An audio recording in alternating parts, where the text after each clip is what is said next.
রামনগরে পানীয় জলের সমস্যা সমাধানের দাবিতে রাস্তা অবরোধ এলাকাবাসীর। পানীয় জলের সমস্যার সমাধানের দাবি জানিয়ে পূর্ব মেদিনীপুর জেলার রামনগর 2 নম্বর ব্লকের বালিশাই পানিপারুল মোড়ে সকাল থেকে পথ অবরোধ করল গ্রামবাসীরা।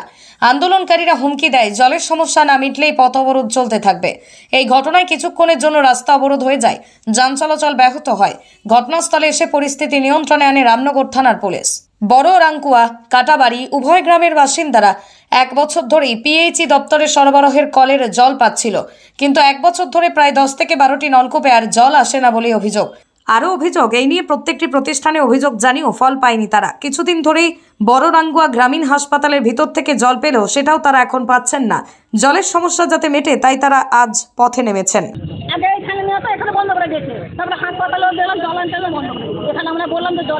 হাসপাতাল কর্তৃপক্ষ কি বলছে? আপনারা ওখানে জল আনতে গিয়েছিলেন, কেউ কিছু বলেছে? কি বলেছে? কি বলেছে?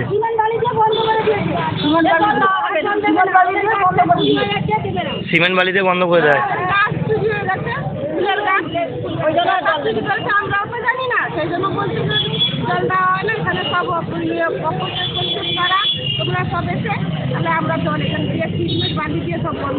এখানটায় বন্ধ কবে থেকে হয়েছে?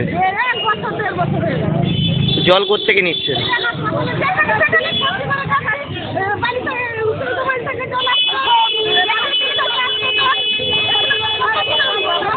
বিডিও অফিসে জানিয়েছিলেন? কি বলেছে? বাড়িতে জল দেবে, কিন্তু দেওয়া হয়নি।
আমাদের বড়রাঙ্কুয়া মৌজা বা যে অঞ্চলে বড়রাঙ্কুয়া মৌজায় পানিপাড়া মোড়ে ওই কয়েকটা পরিবার আছে আর কি, তারা জলের কয়েকদিন ধরে জলের সমস্যায় ভুগছে। তার জন্য তারা কত বলছে সমস্যাটা যেটুকু জানলাম, পিএইচের জলটা ওখানে আসে আর কি, কিন্তু বেশ কয়েকদিন ধরে, কয়েক মাস ধরে, প্রায় 1 বছর ধরেই ওই লাইনগুলো জ্যাম হোক বা যাই হোক না কেন, জল সরবরাহটা সঠিকভাবে করছে।